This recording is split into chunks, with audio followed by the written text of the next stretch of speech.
Bueno, buenos días a todos y a todas. Hoy tenemos el gusto de contar con Iván López. Iván es profesor de Economía en la Sabanci University en Estambul. Ya ha estado con nosotros hace unas semanas precisamente contándonos este trabajo, pero se nos rompió la conexión, entonces es un placer contar hoy contigo de vuelta. Muchas gracias por ser tan generoso y decidir y darnos la oportunidad de ver el trabajo completo. Iván ahora mismo, como decimos, está en Sabanci University, aunque su doctorado es en Indiana University, y ha trabajado en múltiples temas. Ahora mismo sus temas de encima de la mesa están relacionados con policy evaluation, evaluación de políticas, con machine learning, por ejemplo, como herramienta cuantitativa y cualitativa. Eh, Tiene unas publicaciones súper interesantes y ahora mismo está muy involucrado en temas de estudio hacia la violencia, hacia impactos sociales, incluso tiene trabajos de COVID y demás. Es un placer tenerlo hoy aquí. Muchas gracias, Iván. Ya es, como decimos, la segunda vez que lo vas a intentar, así que te lo agradecemos obviamente. Y ya pues cambiamos a inglés y gracias de nuevo. So the presentation that we are going to have now is by Iván López, and he is going to present a work which is very interesting, entitled A Two-Way Death History, Fentanyl Overdoses in the US and Bullets in Mexico. So the floor is yours, Iván. Feel free to start whenever you are ready. And as the participants know, if they have any question, they can use the chat, or afterwards we can respond to the questions and open the debate. So thank you so much for bringing up such an interesting and timely topic to us. We appreciate it. Okay, thank you. Thank you so much, Maria. It's my pleasure to be with you all for the second time. We hope that this time we are going to deliver the presentation seamlessly. So yes, please feel free to interrupt me if you have any questions. I will be presenting this paper about violence in Mexico and the fentanyl epidemics in the US. Jointly, this paper was jointly written with Gustavo Torrens from Indiana University. So to open the discussion, I would like to represent this trajectory of homicides in Mexico between 2000 and 2018.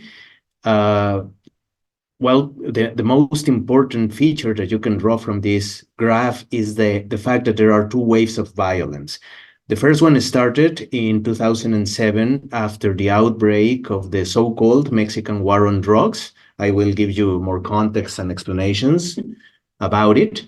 But it started this wave of violence that began subsiding after 2012, and then it got reinitiated around 2013, 2014. So in this presentation, we would like to explore what are the engines driving the second wave. If you superimpose the trajectory of fentanyl overdoses in the US, synthetic opioids, this is the drawing that emerges. So up to some extent, you can see how simultaneous was the behavior of these two phenomena. These overdoses began exploding after 2013 in the US, and it mostly coincides with the time in which the first wave came to an end, the first wave of violence, and then it got reinitiated afterwards. So in this presentation, I would like to weave an argument linking causally the explosion in fentanyl overdoses and the second spike in violence concerning Mexico. So before getting into the details, I would like to speak a little bit about the project's relevance altogether. And this has to do with the interpretation of the results and the policy advices that stem from it. With respect to the interpretation, what one needs to say is that most of the literature that gravitates around the issues of the war in Mexico focus on the mechanisms that the war itself triggered and how they prolonged the war and violence altogether after 2007. So what we found in this paper is that these mechanisms may be a well explanation, a suitable explanation in the year 2007, but they fail to explain the second wave. Indeed, what we observe is that violence seems to diminish naturally after some time. So there are like cycles of violence in the country. So therefore, if one needs to discuss the optimal intervention by the government in this context, what would be the correct policy to keep homicide rates as low as possible? From this paper, at least, what one concludes is that it is best to let the cartels alone, let them organize themselves and hold their territorial control without or preventing them from re-optimizing their trafficking routes.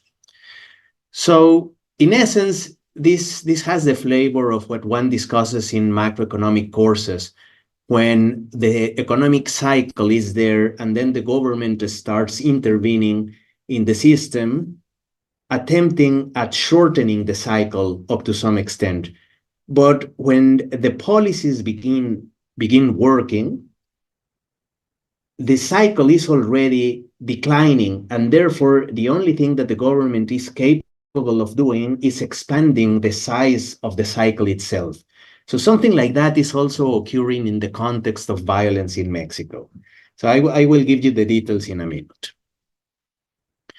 The objective of today's presentation is to provide you with enough historical background as to how the war emerged, the initial conditions, the Mexican war on drugs, and also, of course, I will explain you the empirical strategy that allowed us to extract the causal effect of fentanyl on homicide rates. So this is the timeline concerning the chain of events that led to the formation of drug cartels in Mexico. The story begins in 1910 with an influx of Chinese immigration to North Mexico. So these Chinese immigrants brought not only culture to Mexico, but also poppy seeds. They began growing opium in North Mexico, but all their activities got suspended because of the civil war that broke out in the country in 1910 during the Mexican Revolution. Then in 1920, the pacification and reconstruction period came about, and it lasted until 1929, when the PRI, the monolithic political party that ruled Mexico for more than 70 years, came about. And it was exactly during this period, between 1929 and 1988, that democratization began taking place in the country. It was during this period that the PRI decided to form, voluntarily wise, the drug cartels. And the explanation is as follows. This happened after the Second World War. And according to some authors, specifically Astorga in 2013, what occurred was that all the heroin exports from Afghanistan into the US and more generally into the Western world got suspended because of the war. So that's why the Mexican cartels decided to fill the gap.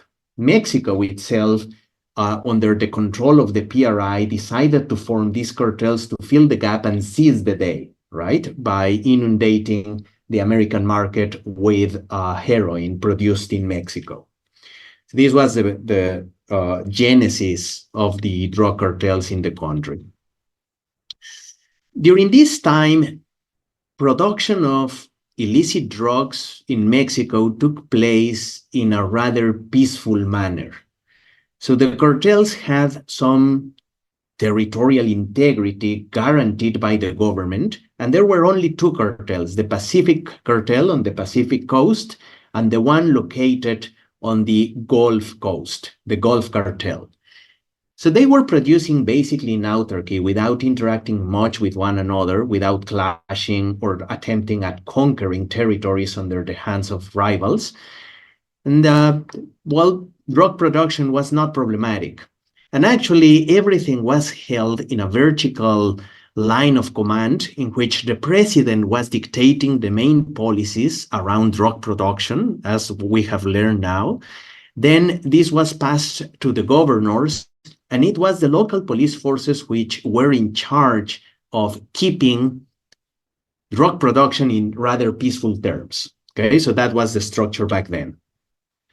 But then when democratization began occurring in the north part of the country in 1988, in the 80s in general, well, some opposition mayors came into office, and they began removing the police chiefs, the local police chiefs, under the accusation of corruption and also repression to social movements. So they removed all these guys, and by doing so, they dismantled the network of protection that kept cartels producing in peace. So basically, the cartels saw themselves all of a sudden in the need of recruiting private armies to defend their own territories and also to attempt at conquering new ones. However, even under these more complicated conditions, violence remained in rather low levels during this period of time. So I see that there are some questions in the chat or something. Let me just check that everything is fine. Oh, okay. All right. So yes, basically it remained at low levels, violence.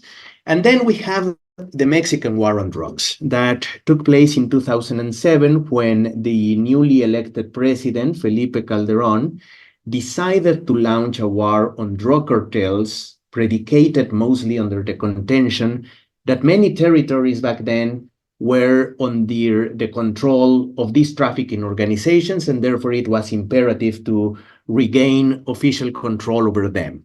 So the Mexican War on Drugs took place via a public program called the Joint Interventions that were military campaigns aiming at beheading drug trafficking organizations.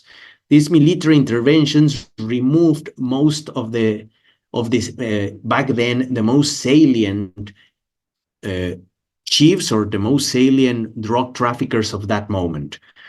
So this elevated quite a lot the cost of conducting drug trafficking activities in the country and propelled some cartels into diversifying their portfolio of criminal activities. For instance, they began resorting much more to extortion, kidnapping, and more saliently, oil theft. So all these things happens after 2007. In a nutshell, the mechanisms that sparked violence after 2007 can be envisioned as follows. If you remove the head of a cartel, then, well, you let the organization in a power vacuum in which they have to decide who is going to be the new boss. And that can spark internal fighting in the organization itself. Succession wars will come about. Also, if you weaken an organization, then their potential rivals that are located in neighboring territories may smell blood and decide to attack the now weaker organization. So that also creates enough room for external fighting. And finally, if you break down a cartel into smaller splinter groups, these smaller cells may also decide to fight one another. So this is a third mechanism through which violence can spread throughout space. So this is just to give you a sense of how cartels got spread across Mexico, but not only that, they basically gave birth to many smaller organizations over time. In the beginning, during the 70s and 80s, you only have the two big cartels, the Sinaloa and Gulf. And then the Sinaloa cartel began breaking into smaller pieces in the early 90s.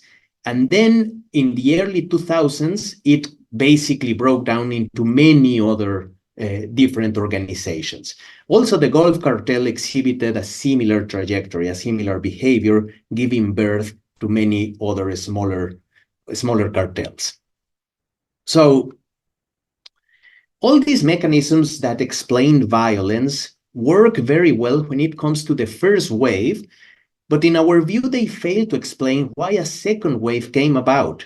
Because, well, they happened in 2007, and then violence was already declining after 2013. So why it got reinitiated? So one potential concern is that there was a second version of the Mexican war on drugs after 2013, and the government began sending soldiers to the field once again to behead the newer organizations. But if you look at the data carefully, this is actually not the case. This is a marker of military activity in the country, which actually represents military casualties in operations against drug trafficking organizations. So after the beginning of the war in 2007, you see a spike and then a continuous decline. Probably there is a small rise in 2018, maybe, but then the decline continues. So it is unlikely that a renewed war on drugs is behind the second wave. So therefore, we have to look up for alternative explanations. Before going into further details concerning our estimations and strategies, I wanted to show you some information concerning the epidemics of fentanyl consumption in the US. It turns out, for reasons that I think deserve further explanations, further indagation, in the early 90s, people was consuming lots of painkillers. Some researchers claim that all this came from the wars that the US participated in during the 70s and 80s, and therefore all these recruits that got injured and were in need of painkillers are a potential explanation as to why painkillers were so pervasive back in those years. But what matters the most is that by the first half of the decade, Purdue Pharma began producing the now infamous medicine called OxyContin, which is based on opioids, and it is quite effective in reducing pain. And it was dispersed across population up to the level of 11 million, right? 11 million prescriptions were given during this period of time. And then in the year 2000, they actually published a book with the contention that under well-executed scientific work, it was possible to prove that OxyContin did not generate much addiction. So all this happened in these years. And in 2007, there was already much information gravitating around Purdue Pharma's activities. And the government decided that indeed, it not only decided, it actually conducted a legal investigation revealing that this medicine was absolutely addictive. And it actually clamped down on the production of synthetic opioids altogether in 2007. But already in that year, there were too many addicts to opioids. Basically, they couldn't find these pills anymore in the market. So therefore, they resorted to natural sources of opioids, such as heroin. And in the end, it turns out that fentanyl is a synthetic opioid that is actually much cheaper than heroin itself and is stronger than it. So therefore, heroin got displaced by fentanyl in those years as well. So this is the explanation there. Actually, to give you a sense of how powerful fentanyl can be vis-a-vis heroin, we have here a doses that would kill an adult male with heroin, then the correspondent doses with fentanyl, and then the care fentanyl, which is an upgraded version of the former. And then, as you can see, well, you just need a tiny amount of it to kill an adult male. In terms of the geography of the problem, everything starts in China, where the precursors for fentanyl production are obtained, and they are subsequently exported illegally wise to Mexico and Canada, but mostly through Mexico, where drug cartels synthesize these precursors into fentanyl and then they produce counterfeit prescription pills that are then smuggled into the US, illegally wise, smuggled there. So that's more or less how it works, no? As to why the precursors are only produced in China, well, that is something that we need to investigate somewhat further, because I don't know, there is not much information about it, but everyone, including the CIA and the DA, agree that it is only possible to obtain those precursors from the Chinese firms. Anyhow, the central idea behind our project is as follows. We had a positive shock in the fentanyl market, increasing the supply there, which occurred in replacement of heroin. So therefore, there was a boom in the fentanyl market and a shrinkage in the heroin market. But this changed pretty much the criminal landscape in Mexico and the cartel's strategic positions. First of all, we have that after a boom in the fentanyl market, it was imperative to secure critical locations in the fentanyl area. And altogether, if heroin has ceased to be important, it would be wise to abandon the protection of these routes. Essentially, what this means is that for Mexican cartels, it would be crucial to control ports along the Pacific coast and also all the routes that connect these ports to the border crossing points with the US. But this has to be done optimally wise. And by optimally, we mean that a cartel at a given point in time should take into consideration two pieces of information: how hard it is to traverse territories controlled by their enemies, and also the distance that these highways comprise. So you have to combine these two components in order to come up with something as a travel cost index, right? And given this travel cost index, if you run a model and then you back out this information, you can construct what were the most efficacious ways of transporting drugs in Mexico from the ports on the Pacific to the borderline with the US.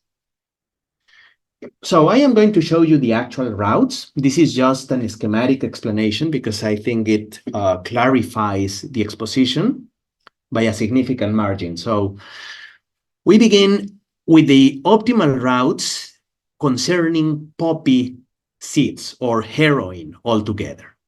So heroin is produced in Mexico in the state of Durango and then transported to the US in a south-north way. Also, it is produced in South Mexico, specifically in the state of Guerrero, and then is taken to the US exactly in the same fashion. When it comes to fentanyl, things change a bit. What we will see is that the optimal routes comprise an horizontal spot that traverses Mexico by its waist, and then it takes all these shipments to the north. So we have these two schemes. Then, if you take the green arrow only, right, that operated before 2013, this is heroin, you are likely to observe an early wave of violence in 2007 that should subside afterwards, and things should come back to what they were before the war. That's the early wave. This is so because only heroin matters when it comes to the green arrow. But if you take the blue arrow, as you can see, it collides with one vertical red arrow. Here, you should observe a doubly treated behavior, two waves indeed, one comprising what happens with heroin and the other one reflective of what fentanyl provoked. And then you have the two waves. And then thirdly, you have the fentanyl-treated municipalities. These ones are comprised by the horizontal red arrow. Here, this route is only useful for fentanyl purposes, and it was never used for heroin purposes. So then here you should observe only a late wave. These are the fentanyl-treated municipalities. So this is the identification strategy. If use the doubly treated and the Mexican war on drugs treated municipalities, then you can back out the causal effect of them, the causal effect of fentanyl, I mean. The identification assumption here is that things would have come back to normal as they did in these territories with the green arrow if fentanyl didn't come about. But since it came about, you observe a second wave, and that's what allows us then to extract the causal effect with a diff-in-diff strategy. If you combine the fentanyl-treated and the Mexican war on drugs treated municipalities alongside a group of never treated units, then you have a mixture of municipalities that allows you to get the causal effect of fentanyl in a second instance, in a second landscape. How to do this? Well, you have some municipalities that got treated in 2007, some of them got treated in 2013, and there is a group of never treated municipalities. So this suggests a staggered adoption setting. And well, we now have techniques to extract causal effects from those contexts. And that's exactly what we will do. So now that you know schematically, conceptually how the game works, I will show you the actual routes and some further data before going to the estimation part. So here we have the Sinaloa cartel in 2007. They were in charge of some poppy seed plantations here in Durango. And the line or the curve in solid black, that concerns the cheapest, most efficacious way of transporting that heroin to the US border, according to the spatial distribution of these cartels' enemies in the country. The other route, the one that is in lighter color, actually in gray, that denotes the fastest route with respect only to distance, without taking into consideration other aspects, okay? So as you can see, both routes coincide by and large.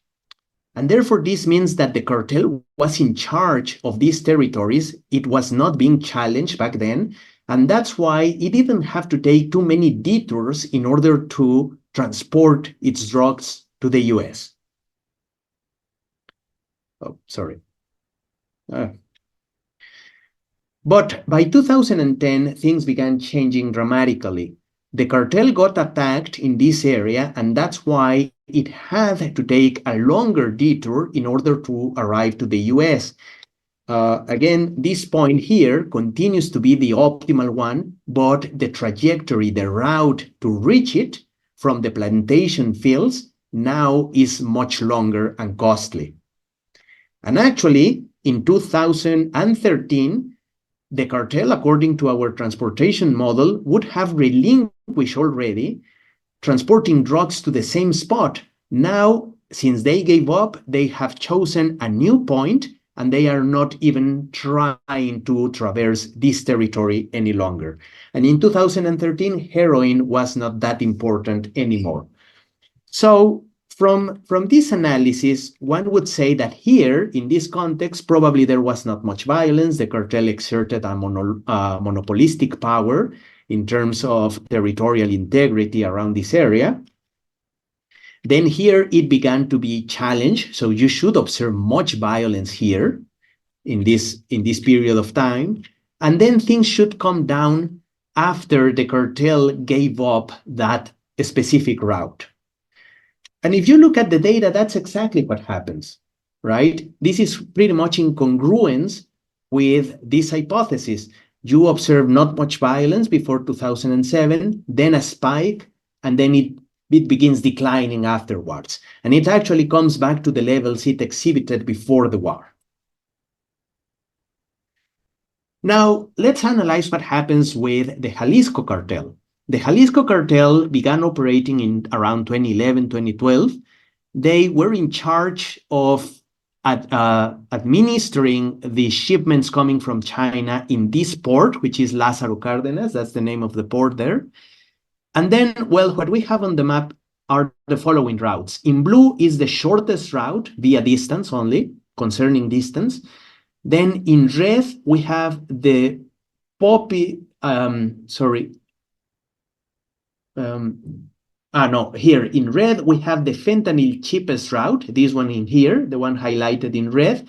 And then in gray, we have the poppy fastest routes in gray.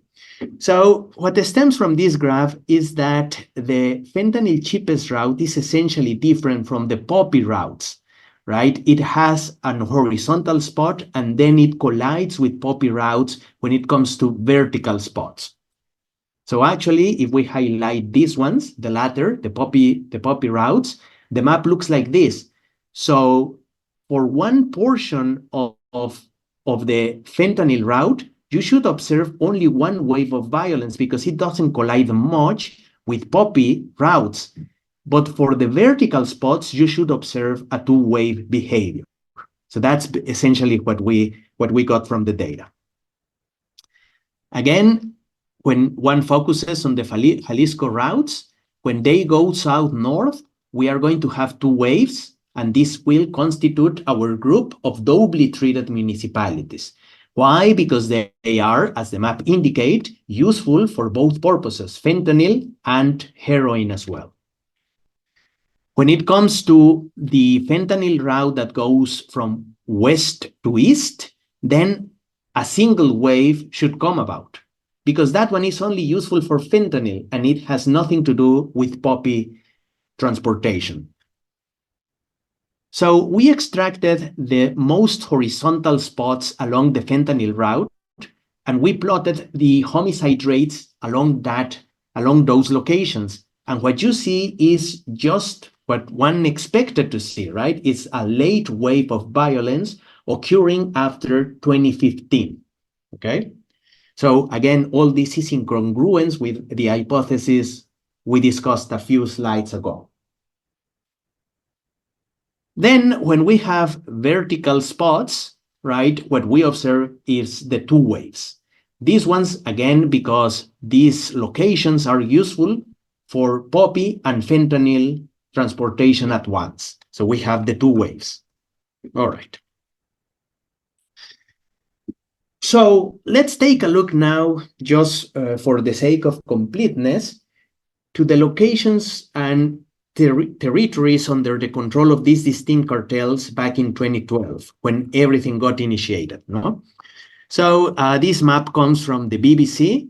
We have the Jalisco cartel was in here.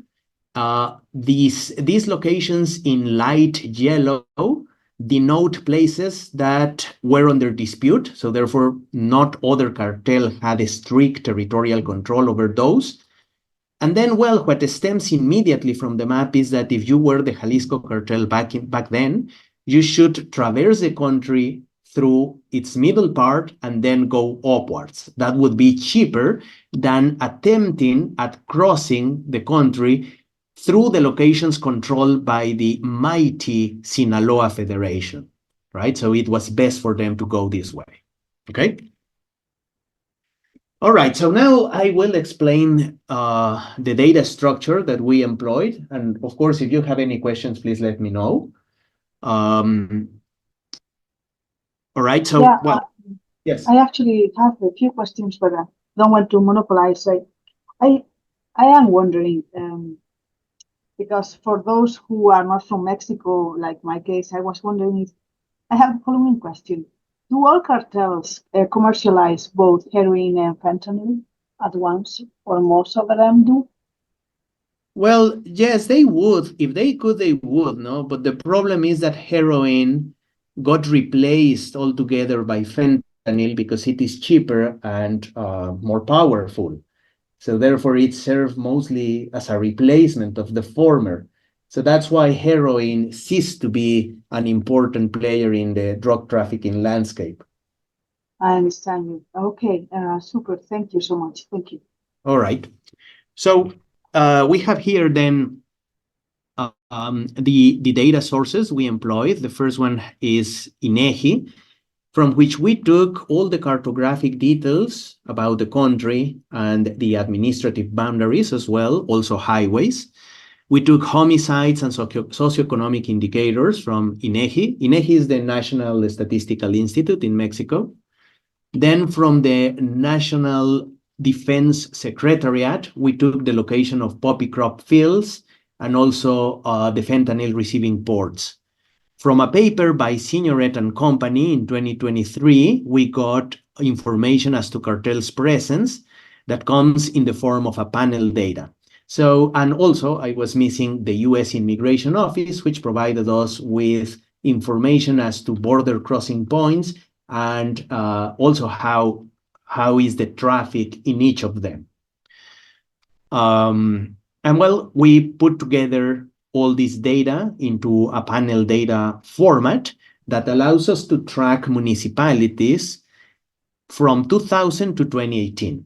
We stop at 2018 because then a new administration came into place, that one that is currently ruling Mexico. Well, we didn't want to mess up with other potential confounders there because they began following a different strategy concerning security. So that's why we eluded these years after 2018. So from Signoret and everyone company, we got this presence cartel indicator. So this gives me a cartel's presence in a state S at year T. Okay, cartels C.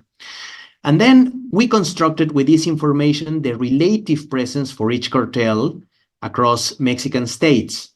So we have divided cartel C presence by the overall presence of all other cartels in that same state in that same year, right? So this gives me the relative presence of each cartel. And then we created this variable, risk cost, which is only 1 minus every cartel C relative presence. So the higher the relative presence of cartel C is at the state S, the safer for that cartel will be to traverse that territory. If its presence is lower and therefore the rival's presence is higher, then it becomes riskier for this organization to traverse that particular state. Okay, 1 second, please.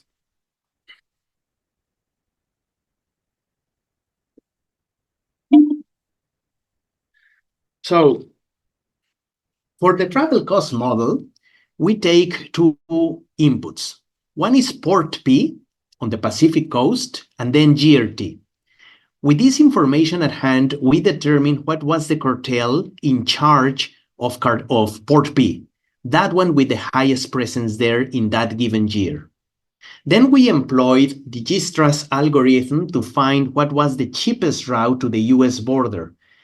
But we loaded this algorithm with two components, the risk cost, the risk indicator from the previous slide, and also distance. So combining these two things, we were capable of backing out what would have been the best route for a cartel when it comes to transporting drugs from Port P to the US border. So now I will speak about the estimation itself. So we employed a diff-in-diff regression to extract the causal effect when we contrast the doubly treated municipalities versus the single treated municipalities. So here FentMT is the diff-in-diff indicator, and therefore delta is the parameter of interest. We, of course, used socioeconomic indicators there, also municipality fixed effects and time fixed effects. And here are the results of that first estimation. So if we don't include any covariates, the estimate is 20, and it is basically the same if we include our socioeconomic covariates. That's the first thing we say, no? And these effects are super large. I mean, what's the way to interpret them? Well, that they raised homicide rates by 20 additional homicides in 100K inhabitants per municipality on average during this period. And that's quite dramatic. But, well, this estimation is not problem-free. There are certain things that one needs to consider when estimating this type of regressions. In particular, given the context, we wanted to control for the potential renewal of the Mexican war on drugs. So this is something that in one of the graphs I showed you earlier, well, the evidence points in a different direction, but still we wanted to employ a government-induced variable, government violence-induced variable to explain violence at time t. So this gov t-1 variable comprises military casualties in year t-1 combating DTOs, the drug trafficking organizations. So that's what we did there. Another potential problem has to do with the map of drug production in Mexico, probably because of the war or many other potentially exogenous reasons. The drug valuable regions in Mexico change from one location to another. So we took an index constructed by the National Defense Secretariat telling us how valuable in terms of drug production each municipality is. And then we included that potential explanation into our regressions to see if our chief explanation, which is fentanyl and the Jalisco cartel's activities, prevailed under these conditions. Thirdly, we know that many cartels undertook new activities under their arms after the year 2007. So they began stealing oil, for instance, and this was quite important, and extorting people altogether. So we wanted to see that whether the presence of oil pipelines could explain up to some extent the fentanyl effect that we are exploring. So we use also this as a competitive or as a competing story to that of fentanyl to see if our results were robust to it. And then when we do that, gladly, we observe that our fentanyl effects remains primarily untouched. So we introduce in the third column here, we introduce the drug locations, the hydrocarbon pipeline locations as well, and the lag government violence-induced variable. And none of them resulted significant, and our main estimation remained essentially untouched. In the fourth column, we observe a reduction in our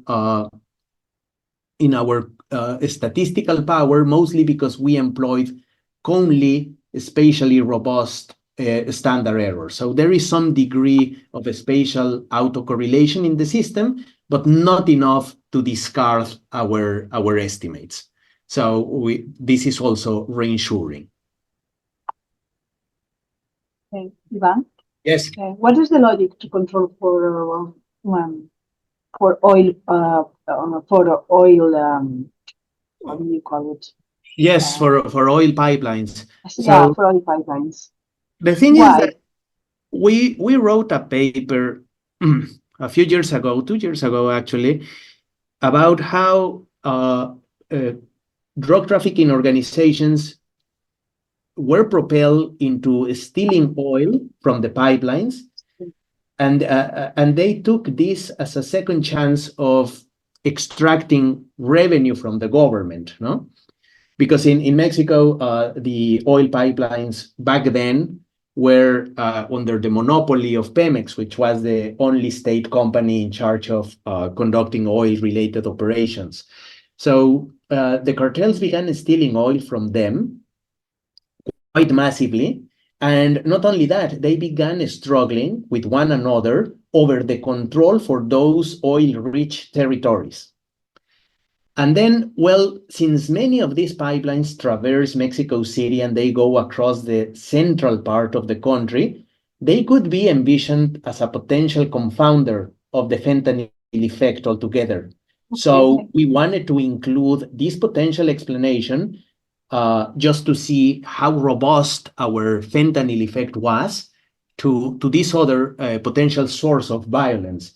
And it ended up being quite robust. So that is also reassuring. Thank you. That's very clear. Thank you. Yeah.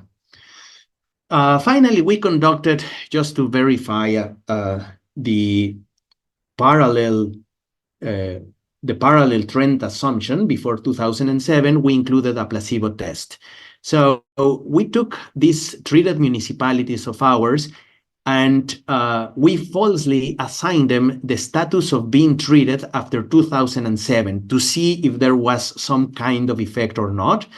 Unfortunately, we don't observe any effect there. Okay, so this is also in favor. This speaks in favor of our identification strategy as well.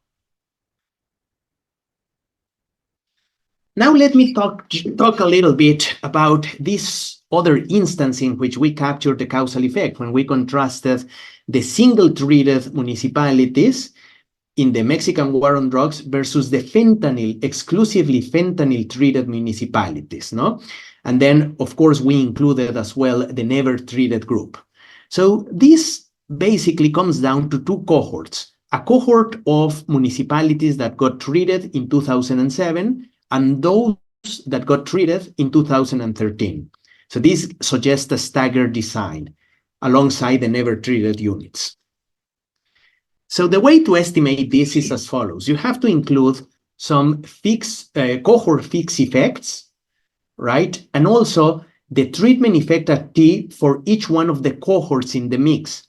So FTMZ is an indicator variable telling me if municipality M belongs to the cohort that got first treated at time Z. So Z here has only two values indeed, 2007 and 2013.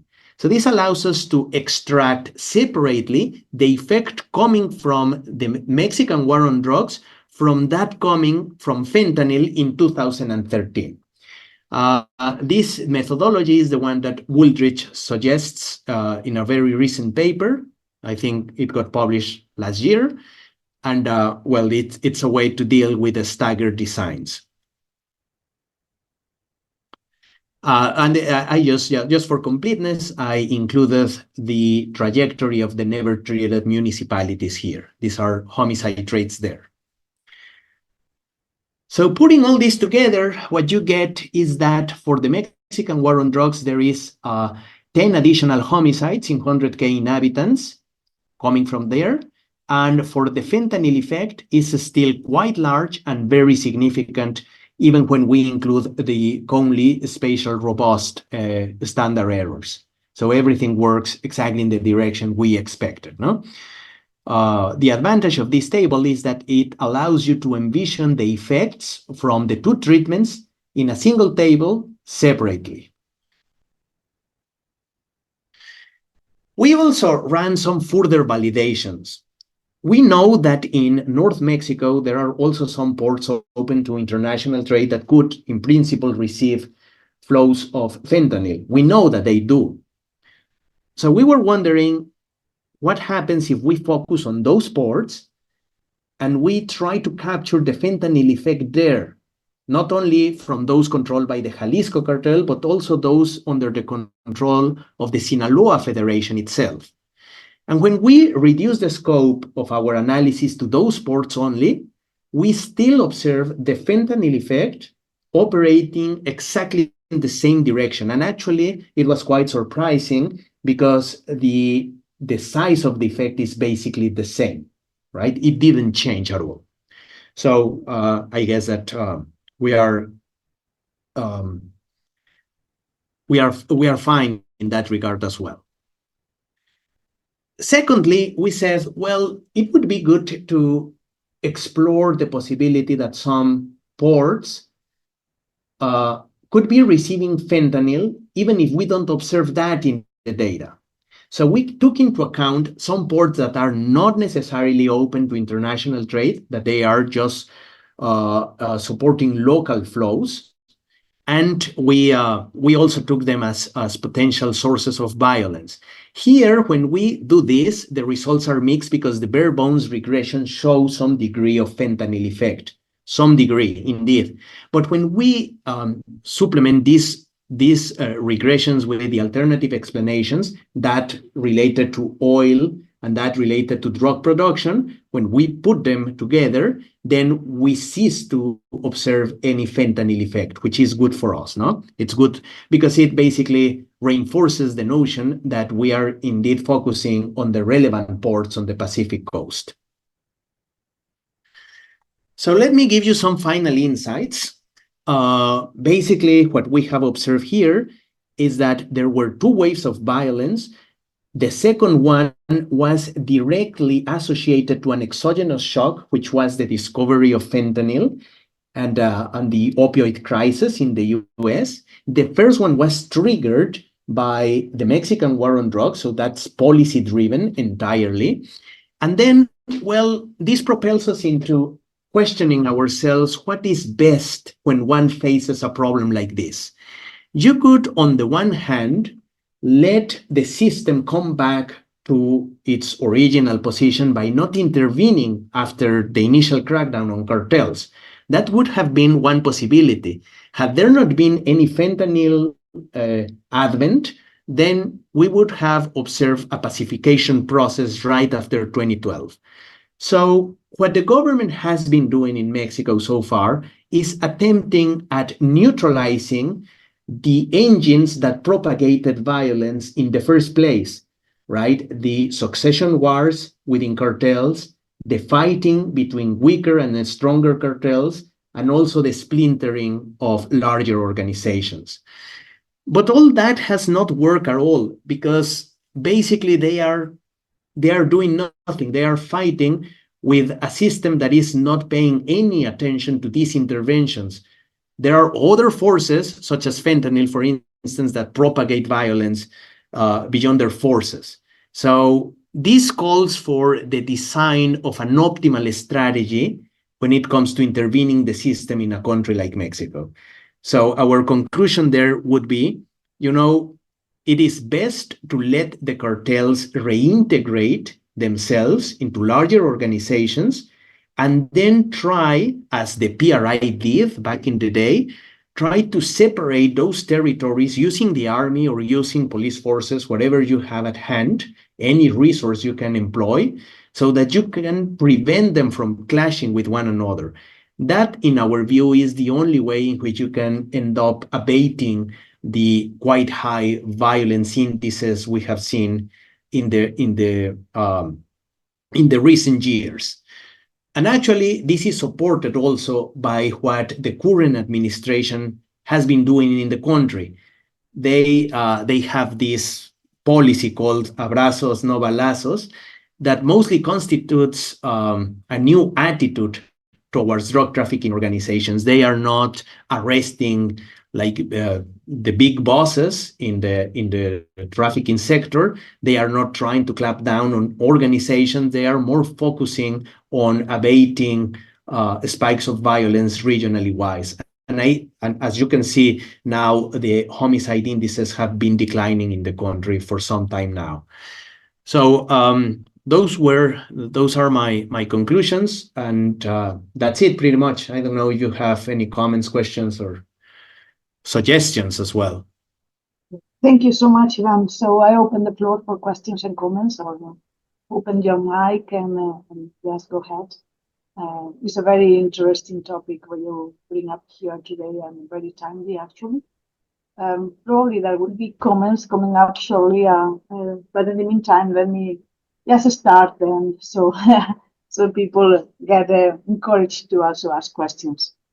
I thought it was fascinating. I never work on drug-related issues, so I don't know much about it. But you were saying that after 2012, if there were not to be the issues that you mentioned with fentanyl, we could have, or we would have seen a pacification period, or in Mexico, a stronger pacification period of this. But I wonder if this is absolutely true, given that you only focus on heroin and fentanyl, correct? Yeah. And cocaine, which is a huge one, and is a huge market for it. And in addition, here in Spain, at least, cocaine is becoming very, very, very, very important. And we see that there are many cocaine-related crimes recently. Um, I wonder if you have considered this other type of drugs that are out there that are becoming very relevant with different uses, of course. But I am not sure if they are like substitutes or complements between fentanyl and something else, right? And I wonder if therefore the results you presented may be overloaded and a bit biased towards showing a magnificent effect of fentanyl when it may be fentanyl plus cocaine plus others. I just wonder. Yeah, no, that's totally fine. It's a great point indeed. Well, yeah, cocaine definitely is another big player in this mix. And what I would say there is that there, at least to the best of our knowledge, nothing very special has happened with cocaine throughout this period. So no important shock came about. Probably in 2007, the prices of cocaine got higher for different reasons, of course. And that probably also propelled cartels into much fighting. That's a possibility, definitely. But for as far as fentanyl is concerned, we have not been able to identify any colliding effect from cocaine during that period of time. Mostly because all other drugs, rather than fentanyl, have exhibited some degree of decrease, at least relatively speaking, in the US. So because the opioid crisis became so pervasive, and it ended up engulfing most of the major cities in the country, no? So we didn't observe any spike in drug cocaine consumption there, and that's why we are not sure, or it would be difficult to weave a story portraying cocaine as a potential confounder here, no? Specifically for the routes that we are taking into consideration, which are quite specific to fentanyl. So we are not saying that that the entire second wave is owing exclusively to fentanyl, but what we are saying instead is that the reminiscence of that second wave along the routes that we are exploring are necessarily connected to fentanyl. So yeah, that would be the best way to interpret our results, I think. Yeah, thank you, Iván. Now I understand you. Now, you also had another point that I don't want to let pass, which was that probably pacification would not have come about anyhow because of, for example, I wanted to show you this little graph again. That probably this is not a good counterfactual for the country, generally speaking, and probably you are right. I mean, it's impossible to know, but in my defense here, I would say that the decline here in these locations that were suitable for trafficking heroin, the decline there began actually before fentanyl became a major drug in the US. So therefore, my belief is that in any case, the decline in violence in Mexico began happening even before fentanyl. So fentanyl probably accelerated or perpetuated this decline in these heroin specialized regions, but it is not the main explanation behind the initial decline there. So, well, I suspect that there is an important force driving violence downwards in these places that is unrelated to the replacement of heroin with fentanyl. Yeah, good point as well. Yes, I'm thinking on additional explanations, but let's move forward and give the floor to other people so that they are able also to ask their questions. For example, David Soto, you have your hand on, so please feel free to ask the questions you like. Thank you. Hey, can you hear me well? Yeah. Hey, okay. So Ivan, Great. Congratulations on your work. This is fascinating and very entertaining. And well, congratulations also on the siphoning one. Also fascinating work. Thank you. We didn't have the chance to meet before, but we share a co-author, Gustavo Torrens, and friend, of course. Yes, yeah. He spoke me about you indeed. Yes. Wonderful. So you also were also in Spain, and we didn't have the chance either. So damn it, I'm shocked. I hope we have another chance in the future. So I have three questions. The first one is just a curiosity. Is there violence also in the U.S. territory related to roots and trafficking organizations? Where? Where you said? In the U.S. territory, if you can find you can track some routes that also produce some violence. Because I don't know, my understanding is that maybe not that problematic as it is in the Mexico side. Yes. Probably there are some violence waves there too, but I have not explored that type of data so far. The only thing that I can truly tell you is that for some reason there are no kingpins in the U.S. I mean, at least to the best of my knowledge, the DEA has not identified like local drug traffickers or big bosses of some type of mafias in America altogether. And my my hunch there is that basically the Mexican cartels and the Colombian cartels are in charge of the distribution also within the US, right? So that's probably the explanation.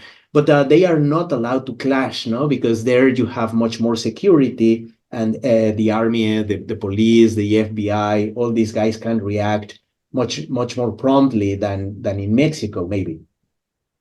Yeah, that was gonna be my question. Like, if not, then why? So yeah, very interesting that. So my second question is, what do you think the U.S. government would think? Sorry. Well, what do you think the government would think about your final policy recommendation of allowing trafficking organizations to consolidate, separate them, and protect them from clashing? I think that they would. Well, I think that implicitly they have already agreed that this is a potential course of action, because the current administration, as I said before, has not been fighting the cartels as they did in previous administrations. So and violence indices have gone down remarkably after 2021. They have been declining year after year. And well, unfortunately, the numbers concerning drug seizures in the US and all that reflect that drug trafficking is still going on massively, however, with less violence. So I think that what they have learned up to this point is that it really doesn't matter how much violence you create in Mexico, how much of a mess you're capable of instigating in the country. Drugs are going to trespass the frontier. They are going to go and continue to be smuggled across the borderline. So I think that essentially they say, well, if we cannot prevent the drugs from coming into our country, why should we punish our neighbors with so much violence, no? If anyhow things are not going to change for us.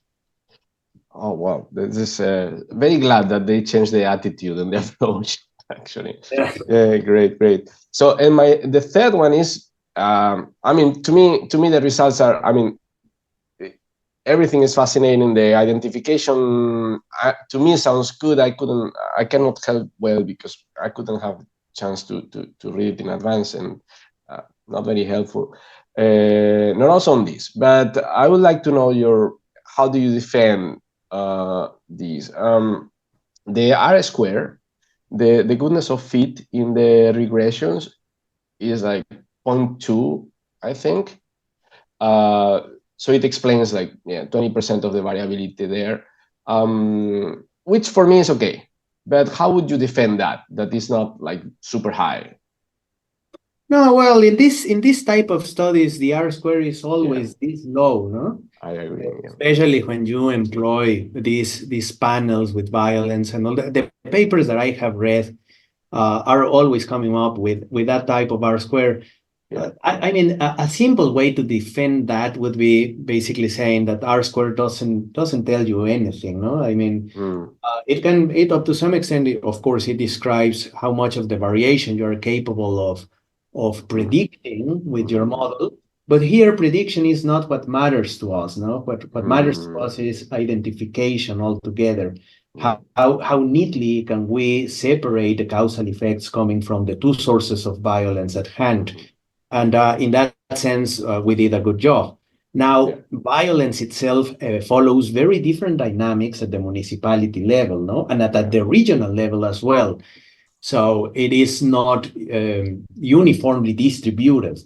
So therefore, explaining neatly the trajectories of violence at this level of granulation would be very difficult. And I think that's why this type of studies come with such a low predictive power.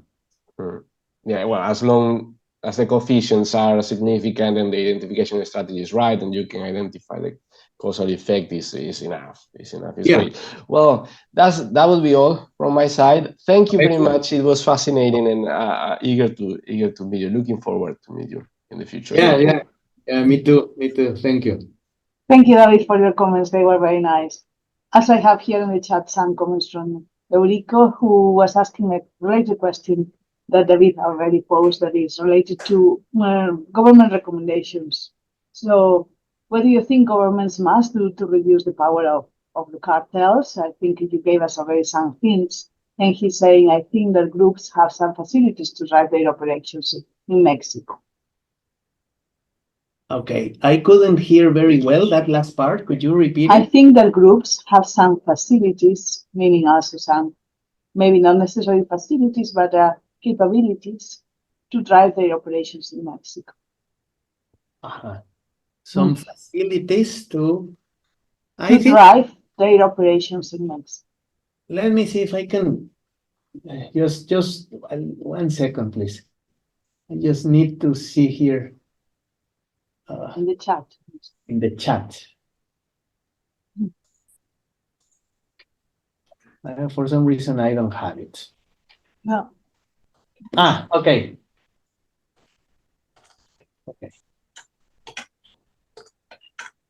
So let me ask the other way around. Is there a way that we could control for corruption? Corruption. Not sure if Eurico is referring to that, but that's another question. Could it be also another element to consider? Yeah, I think it would be. Corruption could be important. I don't have. I mean, one could bring on some ways to measure it, some indices at the local level to measure this corruption, but I'm not sure if this would shape the results in any different direction from the one I have shown you. I mean, it would be. This is always what I struggle with, no? With this type of questions, no? Would corruption play a major role here? Yes or no?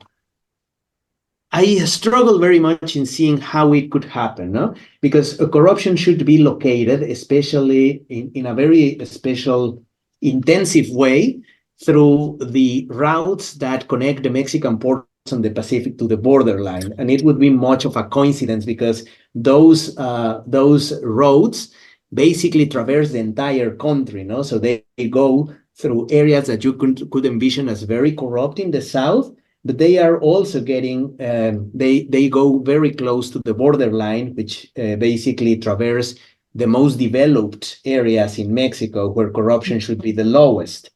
So this would be my defense there, that given that the routes that we are following are so varied, I would say that corruption should be spread in these municipalities in a quite heterogeneous fashion. Therefore, it would be very difficult to distort the results that we have so far by incorporating an element like that. That's pretty much what I would say there. Also, in our defense, I can mention that when we focus on North Mexico on those ports controlled by the Sinaloa cartel exclusively, we can still observe the same sort of effect there than we observe for the Jalisco cartel. And when we go to the Matamoros region as well, which is on the north as well, but in the Gulf Coast, we observe the same treatment effects there. So it doesn't matter where we look at, right? All these regions are speaking exactly the same language, no? And they point in the same direction. And in terms of corruption, they should not be similar, right? Because they are very different, located in many different regions. So yeah, that's what I would say there. Super, very nice response. Yeah. So are there more questions? Because I have another question, but I don't want to monopolize. It happened to me like to David. I really like it, and there are many issues here you are targeting.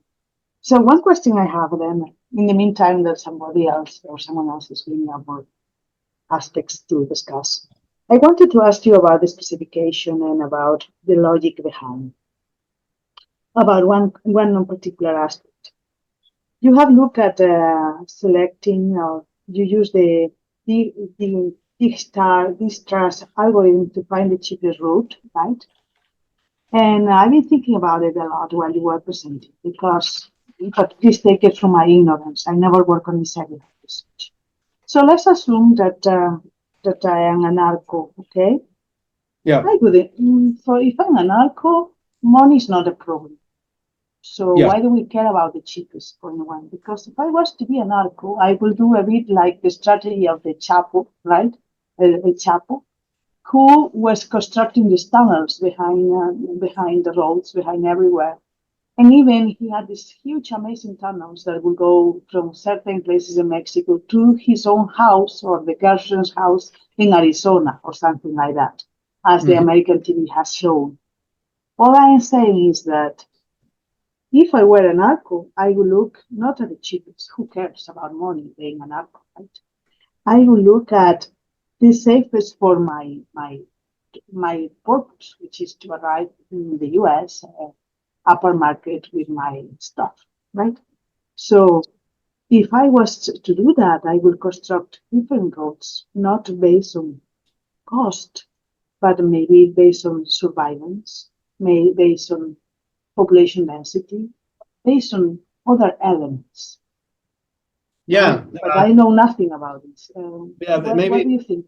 No, maybe I didn't explain this properly. But the thing is that we constructed this Digistra algorithm weighted. So this is a network, no, a transportation network. So we use all the highways in Mexico, connecting different points, and we weighted the network with a risk cost. So it's not cost in terms of money or distance. It's a cost in terms of having to fight with your enemies, no? Okay, that's what I wanted to ask you too, because this term I think I went through the presentation without being explained. Yeah, that's very important. Yeah, thank you. So yeah, it attacks that exact point, no? That you, as a narco, you don't care much about the distance itself, but you care more about the danger that it comprises, having to traverse certain territories under the control of your rivals, no? And that's exactly what comes about here. So the optimal routes we computed are taking into account the spatial distribution of territorial control of all the narcos there, no? So yeah, essentially that's what we did in. Super, very well. So any other question, comment? I don't see any more things in the chat. Is there anyone else who wants to bring up a topic or a question? Usually our PhD students are very active, but I think they are still simulating all this information. Yeah, it's a very fascinating topic indeed.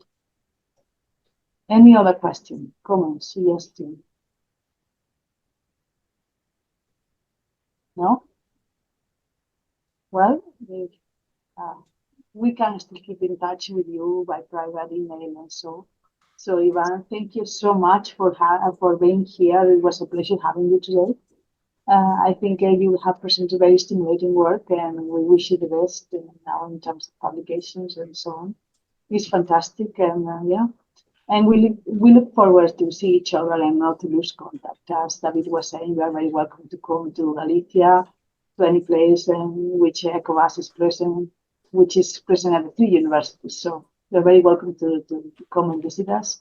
Thank you so much for the presentation. It was, as David was saying, spectacular. And we appreciate it a lot, and we keep in touch. So if there is any other comment, maybe we can send it to you directly by email, and we'll let you go now. Thank you, and thank you for everyone who has attended today the workshop. We continue for next Friday. Take care and have a good weekend.